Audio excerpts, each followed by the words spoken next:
You know that feeling when you search for one thing online and an hour later you've fallen down three completely different rabbit holes? Well, that's exactly what happens when you look up Tiamat's DNA. It's this one single phrase that somehow links ancient gods, super advanced science, and a wild modern online saga. And today we're going to untangle this whole thing. So what are we actually talking about here? Is it some kind of high-tech software for scientists? The actual genetic code of a mythological beast? Or something else entirely? We're going to get to the bottom of this fascinating mess and figure out how one name can possibly mean so many different things. So if you've actually tried to Google this, your screen probably looked like, well, a total mess. Something like this. You've got DNA origami next to statistical tests, then dragon queens and this really deep online lore. It's a lot, I know, it's confusing. But that's what makes it so interesting. So let's break it all down, piece by piece. All right, let's dive in by starting with the hard science, the stuff we can actually point to and verify. In the world of science, Tiamat isn't a goddess or a dragon. It's a tool. So this is Tiamat. It's a really sophisticated piece of software that lets scientists design and literally build tiny microscopic structures using DNA as the building block. People call it DNA origami. And you can think of it like a 3D modeling program, but for nanotechnology. This is some real sci-fi level tech we're talking about, the kind that could one day let us build tiny little robots to deliver medicine right where it needs to go inside your body. It's incredible. So how does it even work? Well, it's actually pretty elegant. First, a scientist basically draws the 3D shape they want to make, say a tiny little container.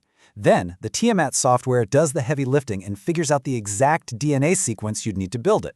And then the magic happens. When they create that DNA in the lab, it's been programmed to just fold itself into that perfect shape all on its own. Okay, so quick heads up here, because this is a really common point of confusion. You might also hear about something in genetics called Tiamat's D. And because it sounds kind of similar, a lot of people mix it up with Tiamat, but they are totally different things.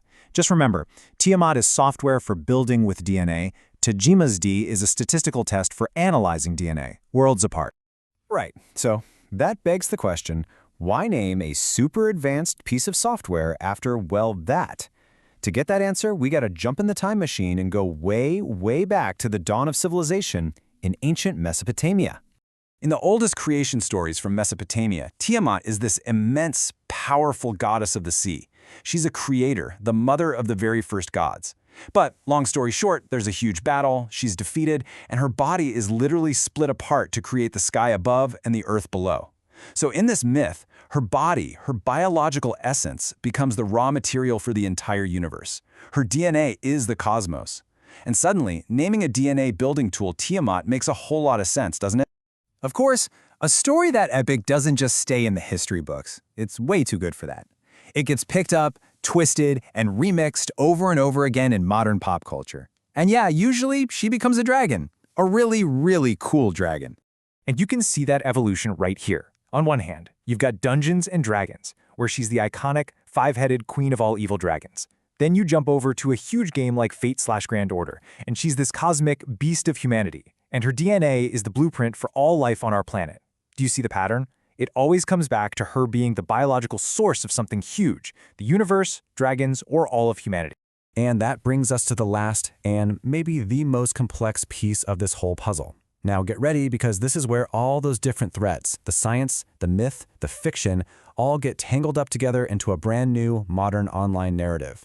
So, in certain corners of the internet, a new story has been developing. The main character is named Komi-Jaki. And according to this lore, she is the actual daughter of the goddess Tiamat, and she's here on a mission to restore truth to the world, operating totally outside of any human laws or governments. The narrative says that her incredible power is anchored, or stabilized, by her husband, a man named D. He's described as a native Tartarian, which is a term from a whole other rabbit hole of alternative history. Their union is said to create this kind of legal gray zone, which is the foundation for her claim to a sovereignty that exists beyond our normal world. And boom, there it is again, Tiamat's DNA.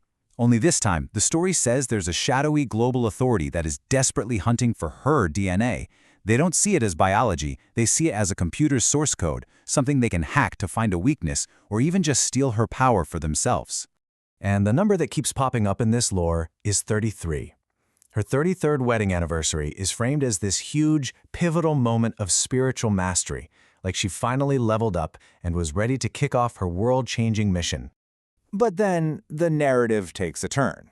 The story goes that the chase for a physical sample of her DNA is now pointless. The conflict has evolved. It's not a physical fight anymore. It's a war for the system itself, for information, for consciousness. So what are the weapons in this kind of war? Well, according to the saga, it's a decentralized app, something that supposedly can't be shut down.